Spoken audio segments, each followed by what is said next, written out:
একটা বাস্তব গল্প শুনেন। এক দেশে এক মোরগ ছিল। মোরগটা হাইলা দুইলা সামনে যাচ্ছিল। যেতে যেতে রাস্তার মধ্যে একটা রাজপ্রাসাদ দেখলো। রাজপ্রাসাদ দেখে তো ওর চোখ মুখ ঝলমলে উঠলো যে রাজপ্রাসাদে না জানি কত খাবার আছে। তো মোরগটা চিন্তা করলো যেভাবে হোক রাজপ্রাসাদের ভিতরে ঢুকতেই হবে আমাকে।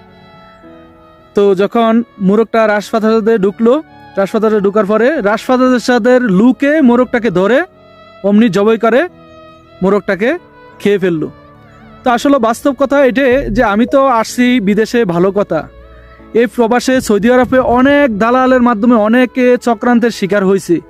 আমি আল্লাহর কাছে তারপরও বলবো লাখো কোটি শুকরিয়া আদায় করি যে আমার বড় ধরনের ক্ষতি করতে পারে নাই বা ক্ষতি করে নাই। ক্ষতি হয়েছে কি, টাকা পয়সার দিক দিয়ে লোকসান হয়েছে।